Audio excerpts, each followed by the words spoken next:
ગાંધીધામ મહાનગરપાલિકાની દબાણ હટાવો ઝુંબેશ ટીમ દ્વારા આજે સવારથી દબાણ હટાવવામાં આવ્યું હતું। 400 ક્વાર્ટર્સમાં અગાઉ માર્કિંગ કરવામાં આવ્યા હતા, જ્યાં દબાણ હતા ત્યાં સ્વેચ્છાએ દબાણ દૂર નહીં કરતા આખરે ટીમ ત્રાટકી હતી અને મોટા ભાગના દબાણો ઉપર સવારથી જ બુલડોઝર ફેરવી દેવામાં આવ્યું તો રસ્તા ચોખ્ખા ચણાક બની રહ્યા છે।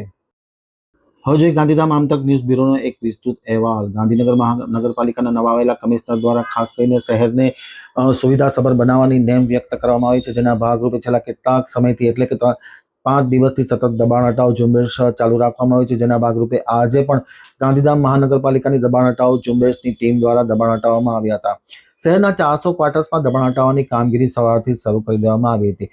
અગાઉ જ્યાં જ્યાં દબાણો કર્યા હતા ત્યાં મહાનગરપાલિકાની દબાણ હટાવ ઝુંબેશ ટીમ દ્વારા માર્કિંગ કરવામાં આવ્યું હતું। ત્યારબાદ સ્વેચ્છાએ આ દબાણ દૂર કરવા માટેની નોટિસો પણ જારી કરવામાં આવી હતી। નોટિસ આપ્યા બાદ સ્વેચ્છાએ દબાણ કેટલાક લોકોએ દૂર કરી નાખ્યું હતું, પરંતુ જેવા તત્વોએ દબાણ દૂર ન કર્યું તેના ઉપર આજે મહાનગરપાલિકાની દબાણ હટાવ ઝુંબેશ ટીમ ત્રાટકી હતી, સવારથી જ ત્રાટકી હતી અને બુલડોઝર ફેરવી મોટા ભાગના દબાણો દૂર કરવામાં આવ્યા હતા। હજુ પણ આ ઝુંબેશ ચાલુ રાખશે તેવું મહાનગરપાલિકા વર્તુળમાંથી જાણવા મળી રહ્યું છે અને શહેરના રસ્તાઓ હવે ચોખ્ખા ચણાક બની રહ્યા છે।